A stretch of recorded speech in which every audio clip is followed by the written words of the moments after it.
Exodus, chapter 1. These are the names of the Israelites who went to Egypt with Jacob, each bringing his family members: Reuben, Simeon, Levi, and Judah; Issachar, Zebulun, and Benjamin; Dan and Naphtali, Gad, and Asher. 70 persons in all generated by Jacob's seed. Joseph was already in Egypt. Then Joseph died, and all his brothers, that whole generation. But the children of Israel kept on reproducing. They were very prolific, a population explosion in their own right, and the land was filled with them. A new king who didn't know Joseph. A new king came to power in Egypt who didn't know Joseph. He spoke to his people in alarm. There are way too many of these Israelites for us to handle. We've got to do something. Let's devise a plan to contain them, lest if there's a war, they should join our enemies or just walk off and leave us. So they organized them into work gangs and put them to hard labor under gang foremen. They built the storage cities Pithom and Ramesses for Pharaoh. But the harder the Egyptians worked them, the more children the Israelites had, children everywhere.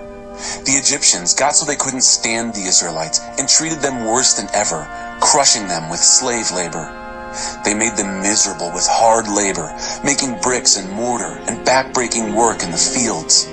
They piled on the work, crushing them under the cruel workload. The king of Egypt had a talk with the 2 Hebrew midwives. One was named Shiphrah and the other Puah. He said, "When you deliver the Hebrew women, look at the sex of the baby. If it's a boy, kill him. If it's a girl, let her live." But the midwives had far too much respect for God and didn't do what the king of Egypt ordered.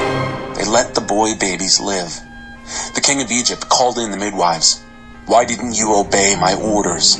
You've let those babies live." The midwives answered Pharaoh, "The Hebrew women aren't like the Egyptian women.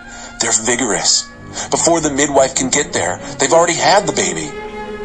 God was pleased with the midwives. The people continued to increase in number, a very strong people. And because the midwives honored God, God gave them families of their own. So Pharaoh issued a general order to all his people: "Every boy that is born, drown him in the Nile, but let the girls live." Chapter 2. Moses. A man from the family of Levi married a Levite woman. The woman became pregnant and had a son. She saw there was something special about him and hid him. She hid him for 3 months. When she couldn't hide him any longer, she got a little basket boat made of papyrus, waterproofed it with tar and pitch, and placed the child in it. Then she set it afloat in the reeds at the edge of the Nile. The baby's older sister found herself a vantage point a little way off and watched to see what would happen to him. Pharaoh's daughter came down to the Nile to bathe. Her maidens strolled on the bank. She saw the basket boat floating in the reeds and sent her maid to get it. She opened it and saw the child, a baby, crying. Her heart went out to him. She said, "This must be one of the Hebrew babies." Then his sister was before her. "Do you want me to go and get a nursing mother from the Hebrews so she can nurse the baby for you?" Pharaoh's daughter said, "Yes, go." The girl went and called the child's mother. Pharaoh's daughter told her, "Take this baby and nurse him for me. I'll pay you." The woman took the child and nursed him. After the child was weaned, she presented him to Pharaoh's daughter, who adopted him as her son. She named him Moses, pulled out, saying, "I pulled him out of the water." Time passed. Moses grew up. One day, he went and saw his brothers, saw all that hard labor. Then, he saw an Egyptian hit a Hebrew, one of his relatives. He looked this way and then that. When he realized there was no one in sight, he killed the Egyptian and buried him in the sand. The next day, he went out there again. 2 Hebrew men were fighting. He spoke to the man who started it. "Why are you hitting your neighbor?" The man shot back, "Who do you think you are, telling us what to do? Are you going to kill me the way you killed that Egyptian?" Then Moses panicked. Word's gotten out. People know about this. Pharaoh heard about it and tried to kill Moses, but Moses got away to the land of Midian. He sat down by a well. The priest of Midian had 7 daughters. They came and drew water, filling the troughs and watering their father's sheep. When some shepherds came and chased the girls off, Moses came to their rescue and helped them water their sheep. When they got home to their father, Reuel, he said, "That didn't take long. Why are you back so soon?" "An Egyptian," they said, "rescued us from a bunch of shepherds. Why, he even drew water for us and watered the sheep." He said, "So where is he? Why did you leave him behind? Invite him so he can have something to eat with us." Moses agreed to settle down there with the man, who then gave his daughter Zipporah, Bird, to him for his wife.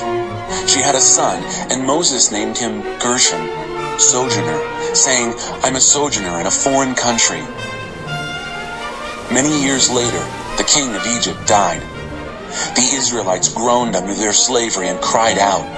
Their cries for relief from their hard labor ascended to God. God listened to their groanings. God remembered his covenant with Abraham, with Isaac, and with Jacob. God saw what was going on with Israel. God understood. Chapter 3. Moses was shepherding the flock of Jethro, his father-in-law, the priest of Midian. He led the flock to the west end of the wilderness and came to the mountain of God, Horeb. The angel of God appeared to him in flames of fire, blazing out of the middle of a bush. He looked. The bush was blazing away, but it didn't burn up. Moses said, "What's going on here? I can't believe this. Amazing. Why doesn't the bush burn up?" God saw that he had stopped to look. God called to him from out of the bush. "Moses, Moses." He said, "Yes, I'm right here." God said, "Don't come any closer. Remove your sandals from your feet. You're standing on holy ground." Then he said, "I am the God of your father, the God of Abraham, the God of Isaac, the God of Jacob." Moses hid his face, afraid to look at God. God said, "I've taken a good, long look at the affliction of my people in Egypt. I've heard their cries for deliverance from their slave masters. I know all about their pain. And now I have come down to help them, pry them loose from the grip of Egypt, get them out of that country, and bring them to a good land with wide open spaces, a land lush with milk and honey, the land of the Canaanite, the Hittite, the Amorite, the Perizzite, the Hivite, and the Jebusite. The Israelite cry for help has come to me, and I've seen for myself how cruelly they're being treated by the Egyptians. It's time for you to go back. I'm sending you to Pharaoh to bring my people, the people of Israel, out of Egypt." Moses answered God, "But why me? What makes you think that I could ever go to Pharaoh and lead the children of Israel out of Egypt?"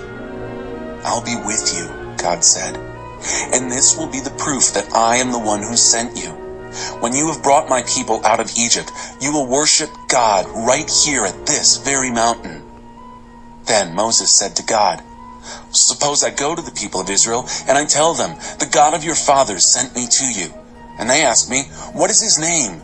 What do I tell them?" God said to Moses, "I am who I am. Tell the people of Israel, 'I am sent me to you.'" God continued with Moses, "This is what you're to say to the Israelites. 'God, the God of your fathers, the God of Abraham, the God of Isaac, and the God of Jacob sent me to you. This has always been my name, and this is how I always will be known. Now, be on your way. Gather the leaders of Israel. Tell them, 'God, the God of your fathers, the God of Abraham, Isaac, and Jacob, appeared to me, saying, I've looked into what's being done to you in Egypt, and I've determined to get you out of the affliction of Egypt and take you to the land of the Canaanite, the Hittite, the Amorite, the Perizzite, the Hivite, and the Jebusite, a land brimming over with milk and honey. Believe me, they will listen to you.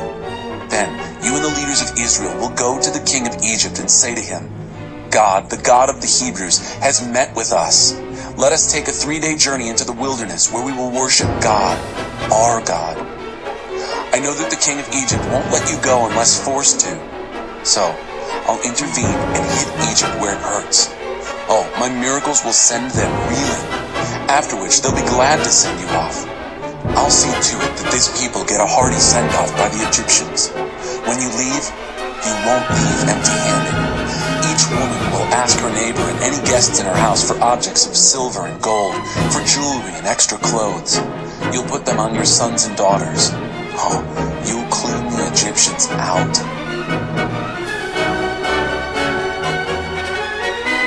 Chapter 4. Moses objected. They won't trust me. They won't listen to a word I say.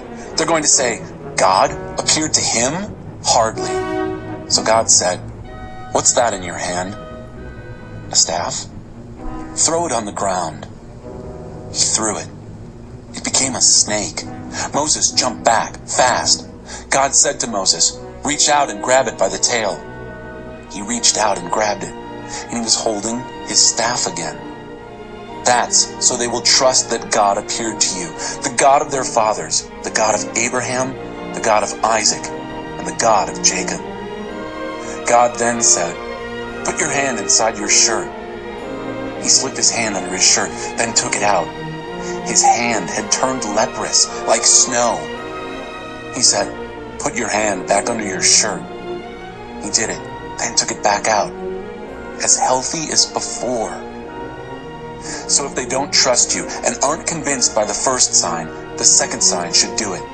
But if it doesn't, if even after these 2 signs they don't trust you and listen to your message, take some water out of the Nile and pour it out on the dry land. The Nile water that you pour out will turn to blood when it hits the ground. Moses raised another objection to God. "Master, please, I don't talk well. I've never been good with words, neither before nor after you spoke to me. I stutter and stammer." God said, "And who do you think made the human mouth? And who makes some mute, some deaf, some sighted, some blind? Isn't it I, God? So, get going. I'll be right there with you, with your mouth. I'll be right there to teach you what to say." He said, "Oh, Master, please, send somebody else." God got angry with Moses. "Don't you have a brother, Aaron the Levite? He's good with words, I know he is. He speaks very well. In fact, at this very moment, he's on his way to meet you. When he sees you, he's going to be glad. You'll speak to him and tell him what to say. I'll be right there with you as you speak, and with him as he speaks, teaching you step by step. He will speak to the people for you. He'll act as your mouth, but you'll decide what comes out of it. Now, take this staff in your hand. You'll use it to do the signs." Moses went back to Jethro, his father-in-law, and said, "I need to return to my relatives who are in Egypt. I want to see if they're still alive." Jethro said, "Go, and peace be with you." God said to Moses in Midian, "Go, return to Egypt. All the men who wanted to kill you are dead." So Moses took his wife and sons and put them on a donkey for the return trip to Egypt. He had a firm grip on the staff of God. God said to Moses, "When you get back to Egypt, be prepared. All the wonders that I will do through you, you'll do before Pharaoh. But I will make him stubborn so that he will refuse to let the people go. Then you are to tell Pharaoh, God's message, Israel is my son, my firstborn. I told you, free my son so that he can serve me. But you refused to free him. So now I'm going to kill your son, your firstborn." On the journey back, as they camped for the night, God met Moses and would have killed him, but Zipporah took a flint knife and cut off her son's foreskin and touched Moses' member with it. She said, "Oh, you're a bridegroom of blood to me." Then God let him go. She used the phrase bridegroom of blood because of the circumcision. God spoke to Aaron, "Go and meet Moses in the wilderness." He went and met him at the mountain of God and kissed him. Moses told Aaron the message that God had sent him to speak and the wonders he had commanded him to do. So Moses and Aaron proceeded to round up all the leaders of Israel. Aaron told them everything that God had told Moses and demonstrated the wonders before the people. And the people trusted and listened believingly that God was concerned with what was going on with the Israelites and knew all about their affliction. They bowed low and they worshipped.